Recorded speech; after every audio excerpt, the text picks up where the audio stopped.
What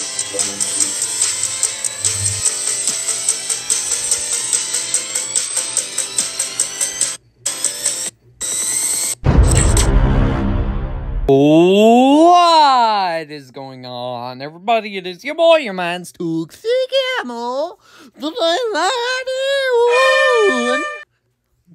back at it with another video, and today we're doing yet another Toxic tier list ranking. Oh yeah. And today we are going to be doing a tier list ranking of all the Bash in Berlin 2024 matches and the NXT No Mercy 2024 matches and rank them from the worst to the best in tier list form.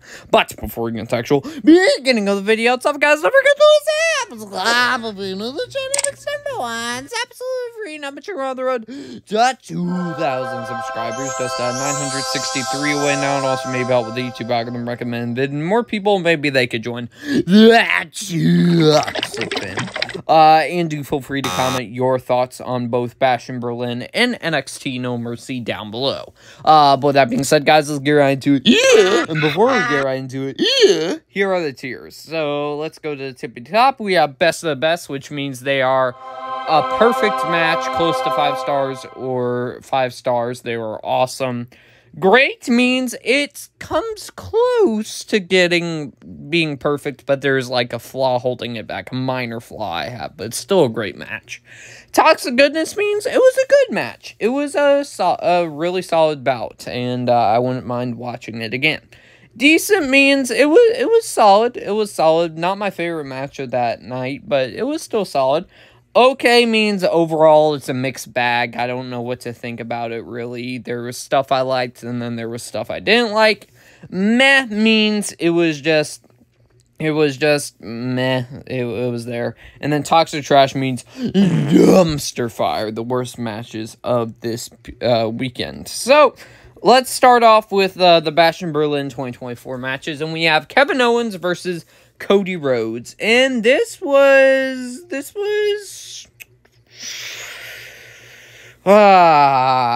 in-ring action. I would say best of the best, but like I'll put it at the top of great.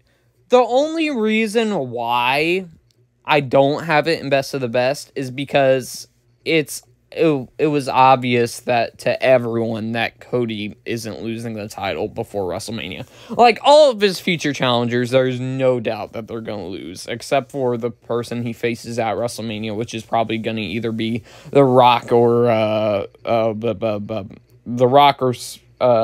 Randy Orton. So, in-ring action was awesome. Besides the flaw I had, yeah, in-ring action was awesome. It told a compelling story where Kevin was basically, there were moments where he was thinking about bringing his inner prize fighter back, but he decided not to and be fair to Cody, and Cody keeps on tweaking his ankle that Kevin Owens pointed out the SmackDown beforehand, saying his ankle was injured, and Cody basically going, no, I'm fine, let's continue doing it. And also another flaw I have really is also I think there were a little bit too many finishers in here. I would like to see that, like, maybe have one Crossroads get kicked out of and one Stunner get kicked out of, that's fine, but there were way too many Crossroads and Stunners, I think, so it kind of didn't protect the finisher a whole lot. So, but anyways, still a great match, and it goes in the great tier. Next up, we have Alba Fire and Isla Dawn versus Jade Cargill and Bianca Belair. Now, this one's a tough one to rank. I think overall the in-ring action was solid.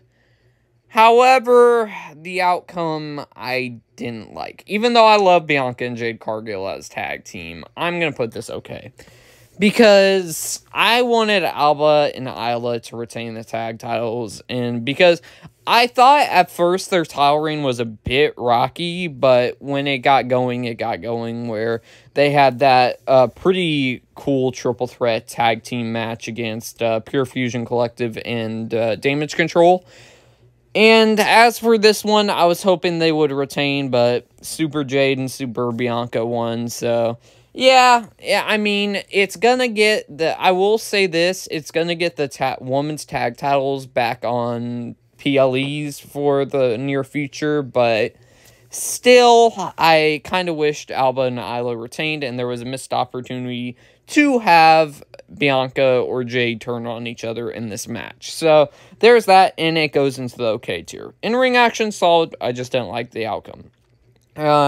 Next up, we got CM Punk versus Drew McIntyre, which a whole lot of people are mixed about this. So, the strap match. I'm going to put it in the great tier as well. It doesn't quite reach best of the best for me because kind of same thing with that I mentioned with Kevin Owens and Cody Rhodes with their match where there were a lot of finishers. I feel this one.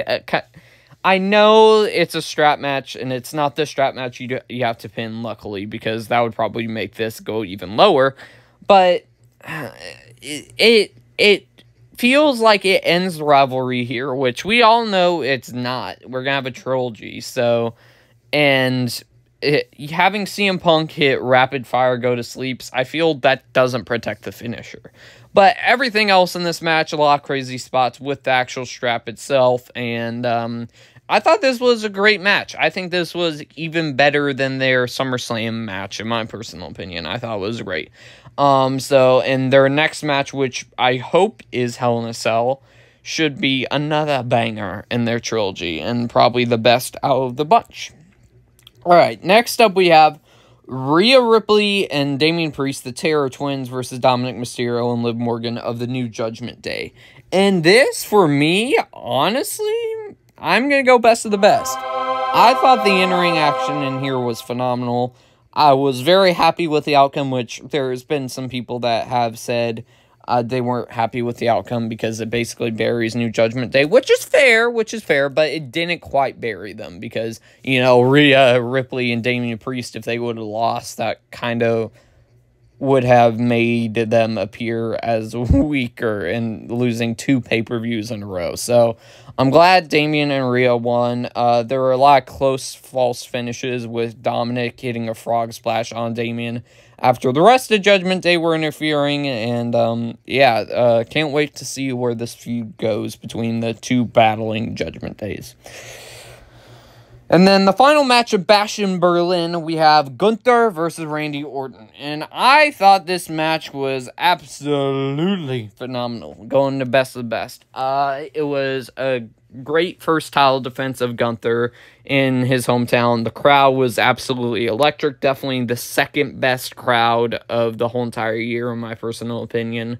It kept telling a interesting story in there where Randy was trying to capture his 15th world title. Gunther was instead, because it was in his hometown, Gunther was kind of acting as if he was the babyface in this scenario where him and Randy both switched roles. So that was really cool. The crowd was even 50-50 with who they wanted to win, so that was cool. And just an amazing match, and I think it's better than their King of the Ring match, and their King of the Ring match was also really great as well, so that goes at top of best of best. Now we move on to NXT No Mercy, which I'm going to go in chronological order here. So we're going to go, so the first match of the night was Axiom and Nathan Frazier versus Chase U for their NXT Tag Team titles, and I'm going to put this at the great tier. The only problem I have with this match is, it's cool to Axiom and Nathan Frazier win the tag titles again, but I would have liked Chase U to have a longer title reign, because they've had not a long title reign ever. I think the longest tag team title reign they had was 30-something days, so a month, and this one was way more shorter, and I was hoping they would. I actually thought they were going to win, but nope. Axiom and Nathan Frazier won the tag titles again, and it makes sense why they lost, but I just wish they could have had a longer title reign, but it is what it is. And Ridge Holland, of course, turning heel on Chase U after the match was over, which I was going, yeah, since they lost the tag titles, that's probably what's going to happen, ain't it? So, because, of course, at Bash in Berlin, Cody Rhodes Kevin didn't turn heel, and also Jade and Bianca didn't turn heel. So, I was going like, if there's going to be a heel turn, it probably will be now, ain't it? So, yeah, it goes great. In-ring action was phenomenal, though. I just wish Chase would have retained their tag titles, but it is what it is. All right, next match on the match card was Zachary Wetz. Is it Wetz or Wetz? I don't know. Nash Carter. I'm gonna call him by his WWE name. I know, but it's just I forgot what his TNA name was. But Wesley versus Nash Carter, MSK brothers facing each other, and this match was absolutely phenomenal. Even though I felt they kind of rushed the build up, I wish they could have maybe had a little more promo segments like the week before or something similar to that, but just a minor nitpick. But the actual match itself I thought was phenomenal. I was not expecting Nash Carter to get the win here, and I was actually expecting the X Division Championship to be on the line here, but it wasn't. So, yeah, it was cool to see him win on an actual NXT pay-per-view. A lot of cool spots in here. Zachary did this weird corkscrew crossbody thing in the ring that was really cool, and yeah, it goes best of best. I love that match. Next up, I believe, was the NXT Women's North American title match. Correct me if I'm wrong. Oh, what just happened? Okay, nope, ignore that. This one was good. It was yet another solid title defense from Kalani Jordan with her NXT Women's North American title on the line. I was actually surprised that Wendy Chu didn't win this one. I actually thought she was going to win the North American Championship, but she didn't. I think definitely Sol Ruka versus Kalani is still the best match of her title defenses so far for Kalani Jordan, but this one's probably second best. It was a really good match. There was a close call in here where you thought Kalani tapped out to Wendy Chu and Wendy just won the title, but she fought back and ended up winning the match. So, and I'm pretty sure now Tatum Paxley is going to be the person that defeats Kalani, I think. So, because Kalani, of course, obviously attacked her after the match. Next up, we got the NXT North American Championship match between Oba Femi and Tony D'Angelo. And this goes into great. I was originally going to put best of the best, but the only problem by having it is the same thing I said with... I don't know, it's just a nitpick of mine. Sorry, but I wish they would have protected Oba's powerbomb and not had Tony D kick out. Because, don't get me wrong, I like Tony D, but I wish the person that kicked out of Oba's powerbomb was the person that ended up beating him for the North American Championship, which obviously that still hasn't happened yet. Minor nitpick, but anyways, in-ring action was amazing. I wasn't expecting much from this match, even though most of the Oba Femi's title defenses so far have been bangers. And this was another banger. Probably, I would say, this or Dragon Lee would probably be my least favorite title defense of his this year, but it's still a great match. Even though I was pretty sure Oba was going to retain, there were a couple of moments where I thought, oh, is Tony D actually going to win here? But no, Oba retained. So another great title defense there, and he's definitely one of the best NXT North American champions of all time. He's right there tied with Wesley and who's another one that I think was tied with them too. Dom's up there too, not gonna lie. But yeah, he goes into that goes into great.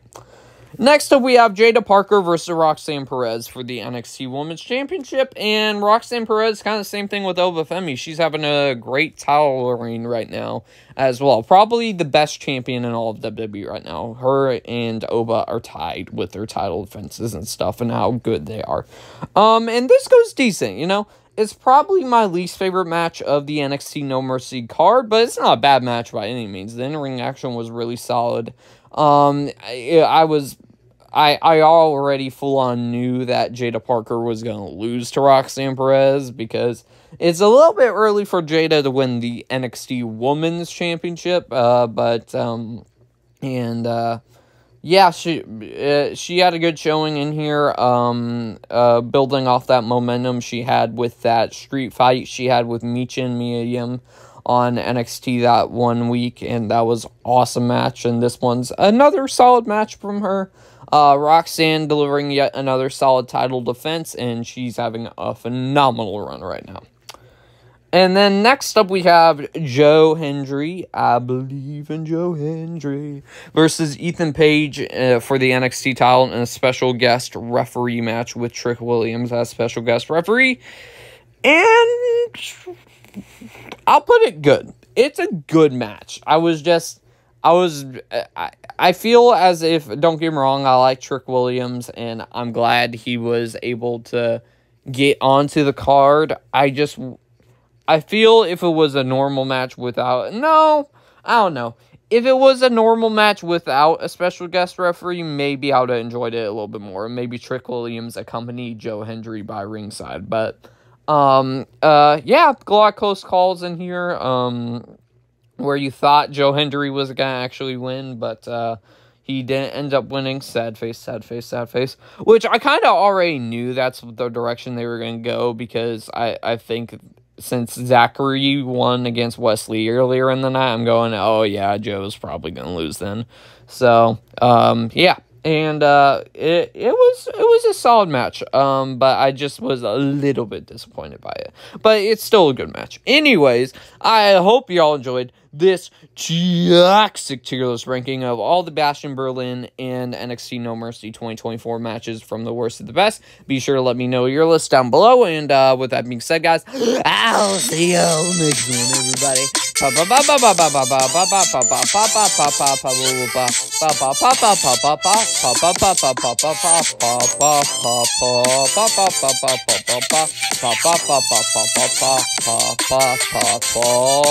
Peace.